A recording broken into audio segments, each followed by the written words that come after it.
We are back, and we are going to talk about something that is kind of getting a lot of buzz in the media thanks to President Trump about these 50-year mortgages. Buzz in good and bad ways. Like, I'm hearing it everywhere. Right, I've seen both. Yeah. And so apparently what happened is a guy by the last name of Pulte, which is on some board, and I don't know specifics, I don't remember right now, but goes to the White House and just tells Trump, like, hey, I think we should have these 50-year mortgages. And Trump tweets it out before, like, the White House even comes to a thing about it. Yeah, And that was definitely layman's terms of, like, explaining it. But so now people are talking about, like, 50-year mortgages, which 30-year apparently was introduced under, what, Carter, or a long time ago? Like, that wasn't a thing before then. It was, like, 15. So Right. we're kind of extending the well, terms. in our area, there's been talk about a 40-year mortgage for a little bit, and most people just choose not to do it, right? So this idea of a longer-term mortgage is to try to address some of the affordability aspect. So pros and cons, yes, there are reasons why it sounds like it would be a good idea. There are reasons why, of course not. Nobody wants to be paying for their house for 50 years. Really, nobody wants to be paying for it for 30 years. So I saw where if you say you buy, like, a $270,000 house, on a 30-year, you end up paying, like, $480-ish. Yeah. And then on a 50-year, you end up paying, like, $745,000 for the house. Yeah, so obviously, here's the thing. People are trying to find what is financially best for them, right? So we have low inventory, we have higher prices, we have higher interest rates, we have high property taxes, and buyers are being pushed out of being able to come in as a homeowner. And if your debt to income ratio is really the driving force on being able to get the loan, well, how can you get that to where it's going to be manageable? So people don't want to do a 5-year loan on a house because that would be so restrictive, right? So a 10 or a 15-year would be maybe an option, but for most people coming into it, it's not. So the 30-year has been the standard, and generally, even on a 30-year, any of them, we always say that you pay additional principal when you have it so that you can knock down the amount of interest that you're going to pay, but also the amount of time that you're going to pay it. Yeah, So- because isn't just making, like, 2 extra payments a year gets rid of, like, 8 7 years? Yeah. So, I mean, it really does make a difference in knocking that down. Now, affordability is key. And what I tell people, and this is my general consensus about everything, right, is that you want to keep the money in your pocket for as long as you can. And then have the cushion so that if something goes wrong, you have the funds to be able to dig yourself out of it. You can always pay more when you have more, but at least be able to cover what your nut is on the monthly and know that you can afford it. So that theory in process would be talking about down payments. Yeah, could you come in and put 50% down on a house? Sure. Would I ever encourage that? No, because you're not really gaining any tax benefit of that, and you're not really doing yourself a service. 20% down, okay, sometimes that's a struggle for people, right? So 20% down, 10% down, 5% down, and if you do an FHA, you can get a 3.5% down. And that's the low cost of entry to get into home ownership. So if you only have to do 3.5% down, then don't worry about doing more. You're going to pay down the loan faster if you take that money as you have it available and pay it an extra $1,000 on your principal or an extra payment on your principal, right? Because that is going to knock off interest, that's going to knock off term length of your mortgage and still give you that flexibility to do it. So the same concept would be if a 30-year mortgage is too tight for your budget, meaning you don't qualify because of your debt to income ratio, then look at a 40 or a 50 term loan. So is 40-year a thing right now? It is a thing. It is already been in the market, and it's really, I don't think there's been a lot who have chosen that as an option, but it really does come up when it's a debt to income ratio that people are trying to say, I just need a little help on these numbers. I can afford this amount, but I can't go that extra step, right? Yeah. And that's really what it's about. So I get it. There is like people screaming all kinds of things, obscenities or whatever, right? About how ridiculous it is to think that somebody's going to pay a 50-year mortgage. Well, that was what was said when they did the 30-year mortgage. They're like, why would somebody spend 30 years paying for this? The reality is if you are getting the mortgage and you're only going to live in the home 3, 5, 7 years, you're not going to pay it over the period of time anyway. So that's the other rationale. Is it wise to take all of your funds, your liquid cash earnings, right, and put it into a house if you're only going to live there 3, 5, 7 years? Maybe that's not the right answer. But for those people who say, well, I'll just pay cash and I won't have to worry about it. Okay, but then you're losing out on some of those tax benefits if you had a mortgage and you could deduct interest. So you have to be able to weigh what is your intention, what is your purpose, and what is your budget? And then what's the best fit for that? And I don't know. I mean, will we see it happen? Yeah. There are other countries, though, that I will tell you that depending on how old you are, when you apply for that mortgage, that's maybe how long you can get your mortgage for. Really? So if you are, let's say you're above 50, well, if your life expectancy is only till 70, then they may only do a 20-year mortgage with you. Yeah. And if you're 65, you may only be able to get a 10-year mortgage, right? So it's kind of nice to know that here we have at least some options that aren't dictated by that age requirement yet, hopefully not.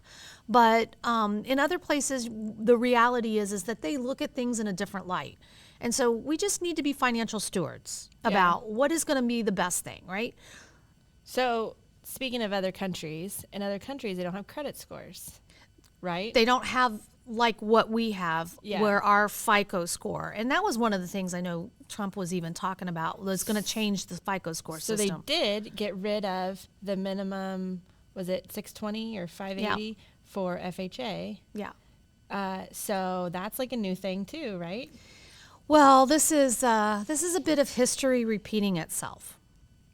And, you know, from the business that I'm in, obviously real estate, and in it for 24 plus years, right?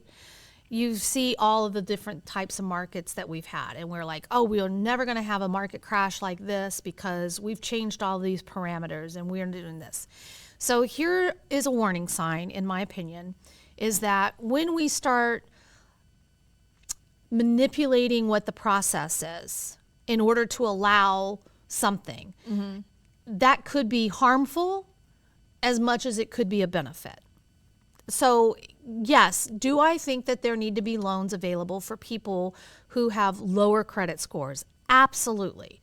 I don't know if the intent is being the purpose that's happening. So that's my concern, is that the check and balance needs to be there. Our FICO score system needs to change. So one of the big driving factors that is of preventing a lot of people is because of your student loan debt and how that's triggered, right? So when they changed that, and instead of it being what you were either deferred with an income-driven repayment plan or a deferment, or you weren't yet having to make those payments, then it shouldn't have counted against you. That was the way originally it was.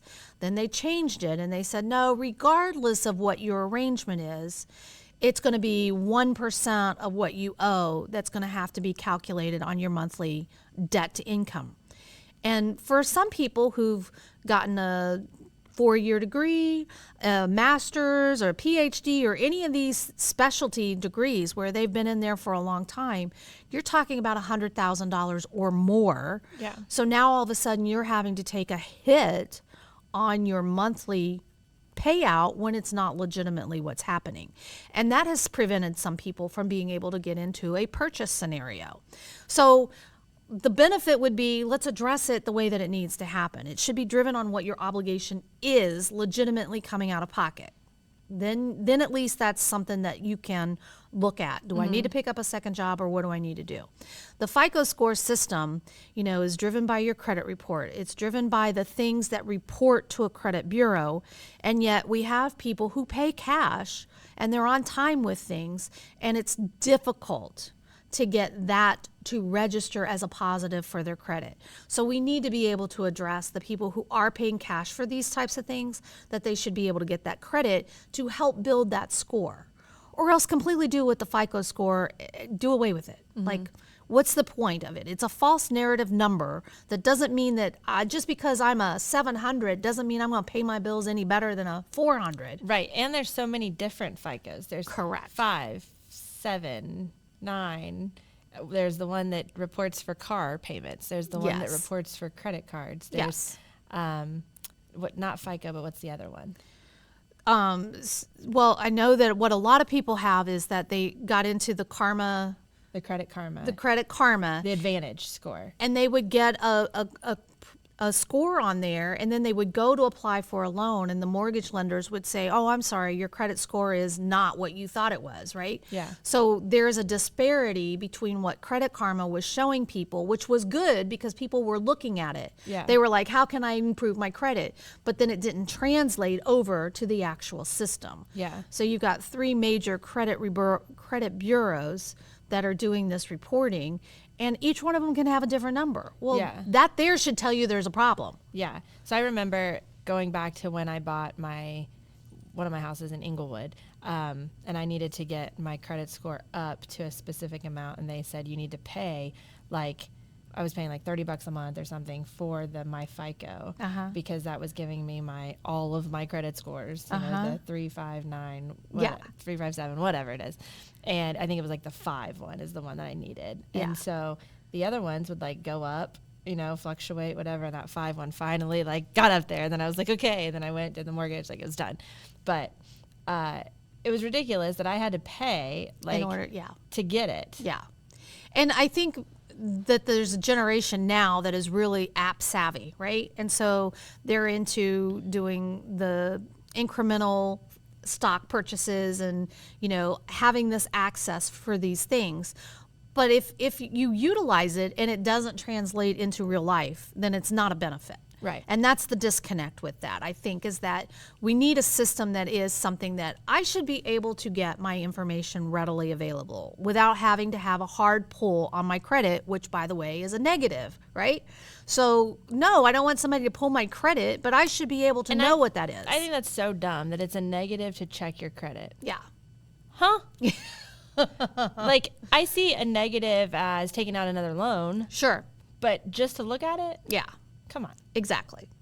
So that's kind of where I think that there are some things that could be beneficial. And I think that obviously we're talking about a housing crisis situation, which it's hard to feel like we're in a housing crisis situation when we still kind of see what we do, where prices are high, availability is slim, and, you know, it's the driving force that's out there. But I'm basically now starting a wait list of people who are going to have to rent. They're not in a position where they can buy.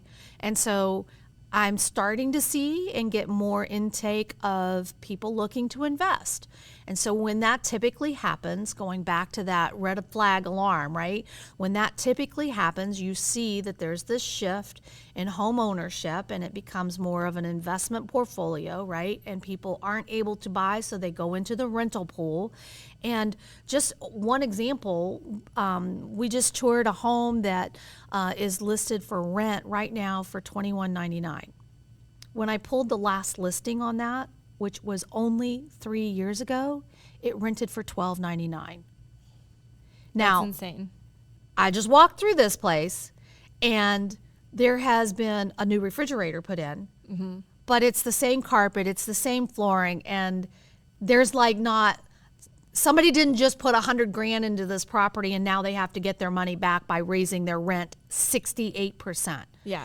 To me, that's where I look at the numbers and I say, I think that's a little push, right? Yeah. Maybe our rent rates will support it, but do I really think that's fair to the consumer? No, I don't. And I understand from an investor side, you've got to be able to capitalize when you can, right? But I think that there has to be some common rationale in here. And I just had a discussion with one of my sons last night, and he was asking me about BlackRock. And, well, do you think BlackRock should be able to buy up all these houses? And I said, no. And here's the reason why.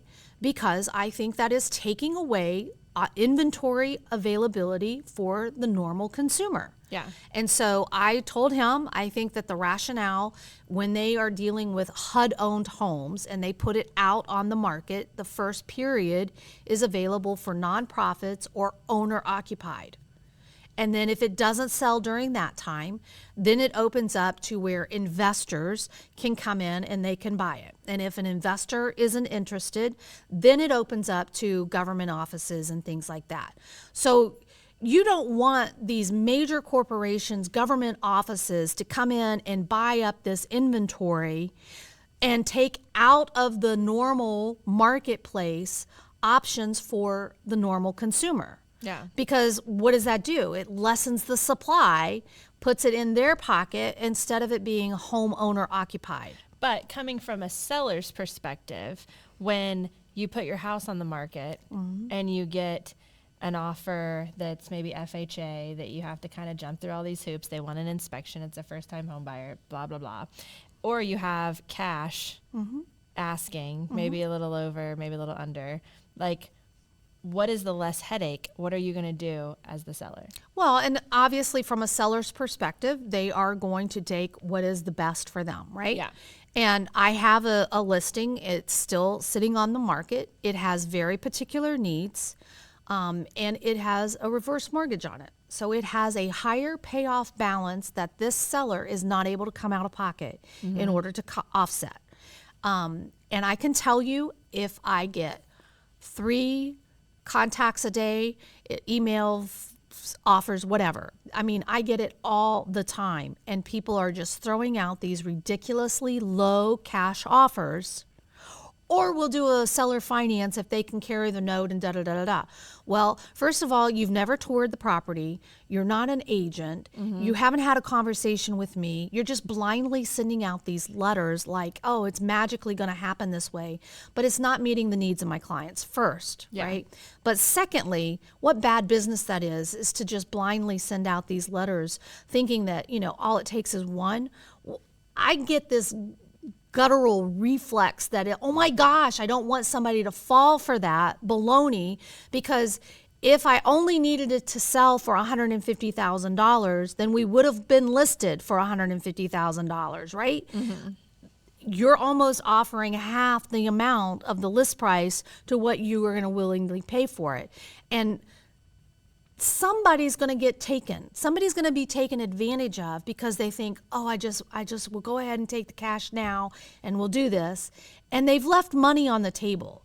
So the reason why you want to work with a realtor is to, one, make sure you as the client, your best interest is being protected. So what hat do I have to put on? If I'm working with a tenant, I absolutely want to make sure that they're going to have a lease that's going to work for them, that it's going to be structured in such a way that they don't get pinned in, right? And that they have an out if they need it, but more importantly, that it is realistic, that I'm not paying twice as much what I have to pay because maybe I can still negotiate that lease amount, right? Yeah. If it's new construction and it's $2,000, I probably can say that's a valid price. Yeah. But if the home has been sitting out there since 1987 and they haven't done any renovations to it, just because this one can get $2,000 doesn't mean you get $2,000. I'm sorry, I don't see it, right? Yeah. But the sellers, I want them to know that yes, maybe there's properties that are sitting out there because they have circumstances that they have to deal with. But that doesn't mean I want you to cut your nose off in spite of your face, right? Yeah. Please don't fall for these blank offers to say, oh, well, I don't have any other choice. There's always other choices.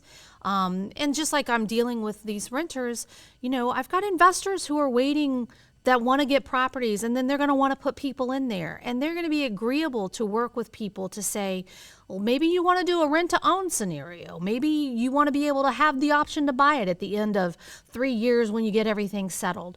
Those are better options for people to feel like they at least have it to consider. Yeah. Whether or not it's the right thing, it's every individual and every particular property that we need to try to match. Yeah.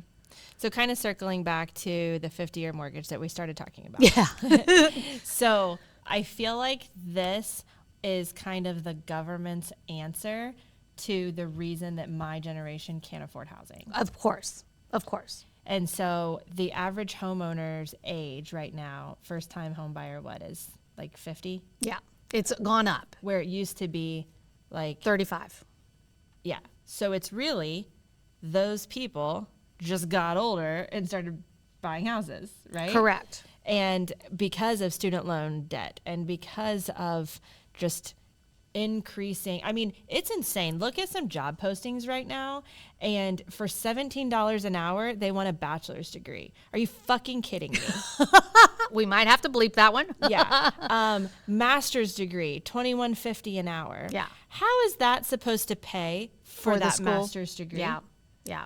Until like the job market kind of balances out. If you have a master's degree, you should be making like 6 figures. yes. Yeah. Now, but you have these master's degrees that are in like women's studies or something that like, what are you going to do with that degree? Yeah. I understand like accounting, got it. Marketing, got it. Your MBA, got it. Attorney, got it. Yeah. Medical school, got it. Right? Art, science. Communications, psychology major here. Hello. Yeah, I sell iron. Yeah. Right? Yeah. So I feel like our generation was told you have to go to college or you're a failure. Correct. And now we have all these debts and well, you're a failure. You didn't buy a house. Yeah. You're not a homeowner. Like there has got to be some give and we've got to adapt to the population that is running the country right now. Well, and it's not the old people. Correct. No offense. It's not. to And you any have old a listeners. lot of the professions that, skilled trades that don't have people coming into them. Yeah. So if this set that has been working all these years are no longer able to do that work, where is that going to come from? Where is the workforce for that? So I have always been a proponent of vocational type schooling and education because I think that those skilled trades are critical to what we want to be able to do. So we see this, we want manufacturing here, we want to have industries, we've got technology, we've got all of these opportunities that our students need to realize these jobs are lined up waiting for you and they're not minimum wage entry level, right? Yeah. So great if we've earned a $15 minimum wage. When I was working in minimum wage, it was less than $5 an hour. And you look back and you think, holy crap. Yeah. Now, as a comparison, if that's my generation, right? But my grandmother and what she was making as a bookkeeper, her earnings were $2.83 an hour. That's what she earned. So if I was starting out and That's like $20 a day. I'm just giving you these numbers. I know it's so hard to imagine, and I'm sorry that I'm aging You myself. can't go to McDonald's for that Not now. But her earnings for the level of work that she was doing, she was making $2.83 an hour. And when I started my first job and I was making minimum wage, it was $3.85. That's not a big Was disparity. that a tipped No. position? No. Oh, wow. That's not a big disparity between what somebody who'd been doing it for years and was skilled, right? Yeah. What she was earning versus what I was earning. But when I look at my starting employment at $3.85 and one of my sons going in and getting a $15 an hour minimum wage, I'm like, that's a huge disparity. Like, they couldn't even understand. And I'm like, holy crap, I thought it was impossible what I saw she was making. But now I think it's ridiculous what you're making at the entry level because that's like, do you know how long I had to work in order to get $15 an hour? Yeah. I mean, it took a lot of work, right? Yeah. But now, $15 an hour is nothing, Ellie. They can't qualify for buying a home. They're working 3 jobs or they have 4 people in the household that are all pushing their money together. And you wonder why my generation isn't having kids to repopulate the earth because we can't afford them. Right. The cost of everything has gone up over all the time. And is it the fault of one particular person? No. But if one person doesn't do something within their power to correct it or put it in check, then all it does is continue to compound. And then that's the issue. Yeah. So that's where I say, if we fail at one opportunity to make something better, then that's a greater impact to humanity than if we could have made a difference. So True. a 50-year loan mortgage as an option doesn't mean you're forced to do it.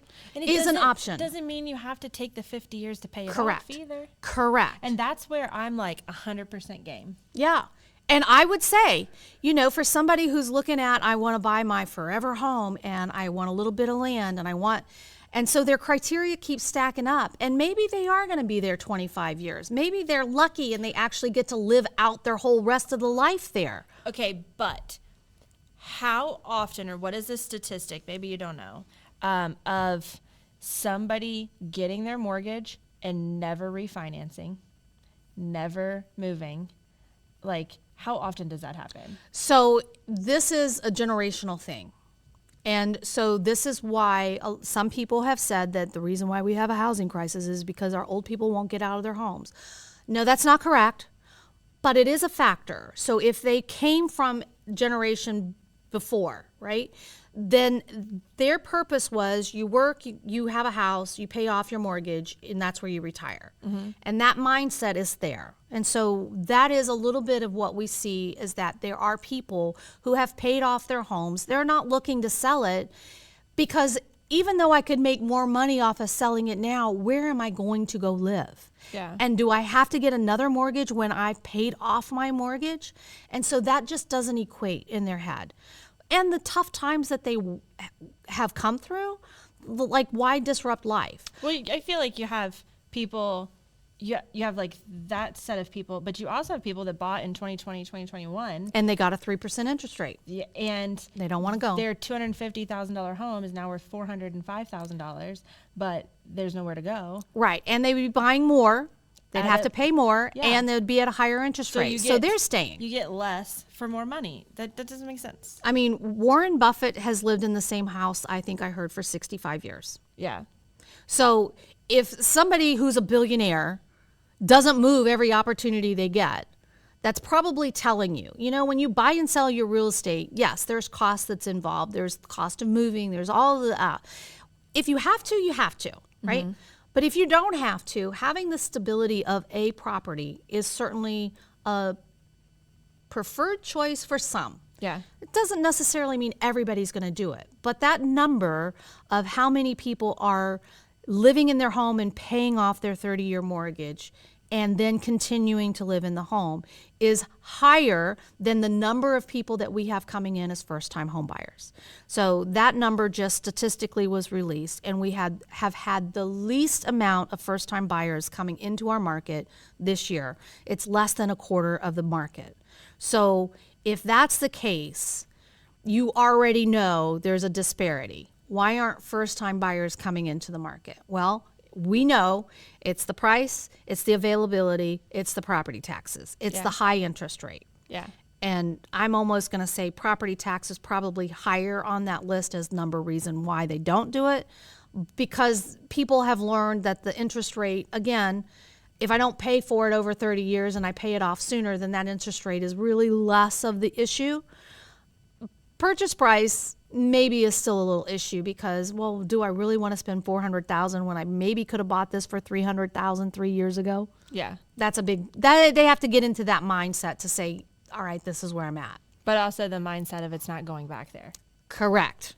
Where we were told like, oh, this was an anomaly in 2021. There's low interest rates. There's high prices.